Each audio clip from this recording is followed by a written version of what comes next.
तो आज हम देखने जा रहे हैं एक साउथ कोरियन ड्रामा जिसका नाम है लीगली डेड। तो चलिए शुरू करते हैं।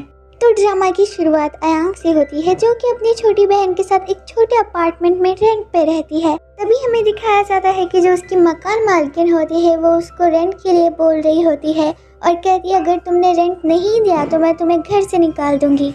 और फिर वो वहाँ से चली जाती है, लेकिन अयांग बहुत परेशान होती है और फिर वो मोबाइल में रेंट पे रूम देख रही होती है जो कि बहुत ही महंगे होते हैं जिसको अफोर्ड करना उसके लिए मुश्किल होता है। फिर हमें दिखाया जाता है कि अयांग की छोटी बहन को दो लड़कियां बुली कर रही होती है ये बोल के कि वो अपने पापा के साथ पिकनिक पे जा रही है, पर उसके तो पापा ही नहीं है। अभी वहाँ पे अयांग आ जाती है और उसकी छोटी बहन देख के उसको पूछती है कि आप यहाँ कैसे, काम पे नहीं गए? तो अयांग उसको बताती है कि मैं रेंट पे रूम ढूंढ रही हूँ। फिर उसकी छोटी बहन पिकनिक के लिए बोलती है जिसके लिए वो हाँ कर देती है। तभी वो दोनों छोटी बच्चियां बोलती है कि ये कैसे जाएगी, इसके तो पापा ही नहीं है। और अयांग ये बात सुनकर उन दोनों को दोहराने लगती है। फिर हमें दिखाया जाता है कि अयांग अपने वर्क प्लेस पे होती है जो कि अपने फ्रेंड से बात कर रही होती है कि उसको रूम चाहिए रेंट पे। फिर उसका फ्रेंड बोलता है तुम और तुम्हारी बहन मेरे घर पे रह सकते हैं, पर अयांग मना कर देती है। फिर हमें दिखाया जाता है कि डैन भी एक रेस्टोरेंट के पास खड़ी होकर एक लड़की और उसके पापा को देख रही होती है।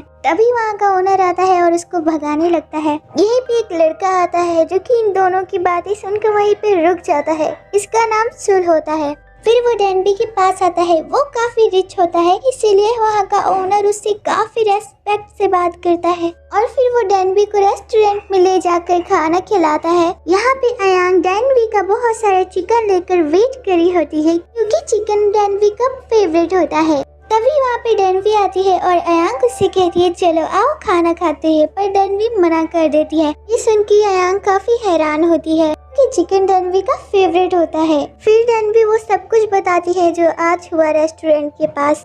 फिर हमें दिखाया जाता है कि सुल अयांग के वर्क प्लेस पे आता है और उससे कहता है मैं तुम्हें और तुम्हारी बहन को अडॉप्ट करना चाहता हूँ। और फिर उसका एक एग्रीमेंट भी देता है।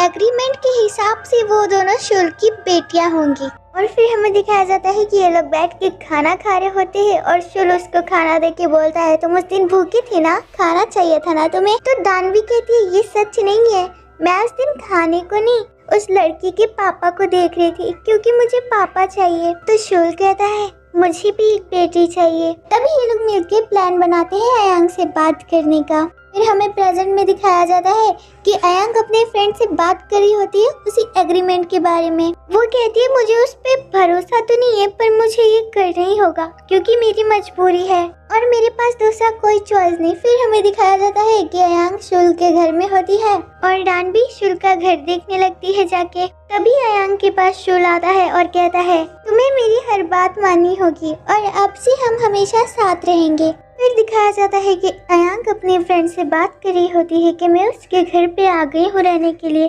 जिसके लिए उसका फ्रेंड गुस्सा भी होता है। पर उसी टाइम शुल के अंकल आ जाते हैं और अयांग को देखते हैं और शुल से पूछते हैं कि ये कौन है, क्या ये तुम्हारी गर्लफ्रेंड है? तो शुल बचने के लिए कहता है कि नहीं ये मेरी मैड है। तो फिर उसके अंकल वहाँ से चले जाते हैं और अपने सेक्रेटरी को कहते हैं कि थोड़ा इन पे नजर रखना। फिर उनके जाने के बाद शुल अयांग से माफी मांगता है कि उसने उसको मैड बताया और अयांग कहती है कोई बात नहीं, मुझे बुरा नहीं लगा।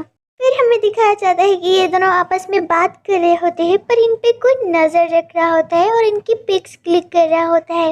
और अगले दिन अयांग अपनी फ्रेंड की शादी में जाने के लिए बहुत ही अच्छे से तैयार होती है जिसको शुल देखता है तो देखते ही रह जाता है। फिर हमें दिखाया जाता है कि वो अपने फ्रेंड के साथ शादी से वापस आ रही होती है और ये लोग आपस में बहुत सारी बातें करते हैं। तभी अयांग देखती है कि न्यूज़ में उसकी और शुल की फोटोज वायरल होती है जिसकी वजह से शुल का कंपनी बहुत ज़्यादा मुसीबत में आ जाता है और अयांग बहुत ज़्यादा परेशान हो जाती है कि उसकी वजह से इतना प्रॉब्लम हो रहा है शुल को। तभी वहाँ पे शुल आ जाता है और अयांग को अपने साथ चलने को बोलता है और फिर जुन कहता है कि वो तुमसे बात नहीं करना चाहती और वो तुम्हारे साथ नहीं आएगी। जुन उसको रोकते हुए बोलता है कि वो तुमसे बात नहीं करना चाहती और डैनवी और अयांग अब मेरे साथ रहेगी तो तुम वापस जाओ। और वहाँ पे ये भी बता देता है कि वो अयांग से प्यार करता है। और शुल कहता है कि ठीक है तुम थोड़ा टाइम सोच लो और हो सके तो घर वापस आ जाना। और फिर शुल वहाँ से चला जाता है। शुल के जाने के बाद अयांग जुन से पूछती है क्या तुम सच में मुझे पसंद करते हो?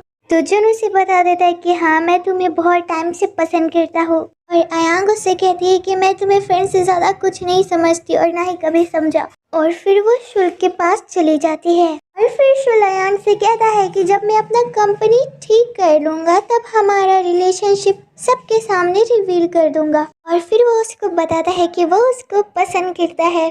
फिर हमें कुछ टाइम बाद का सीन दिखाया जाता है जहाँ पे फिर से वो लड़कियाँ दानवी को बुली करने की कोशिश कर रही होती है और तभी वहाँ पे शुल आ जाता है, जिनको देख के वो लड़कियाँ बहुत ज़्यादा हैरान होती है और जेलस होने लगती है।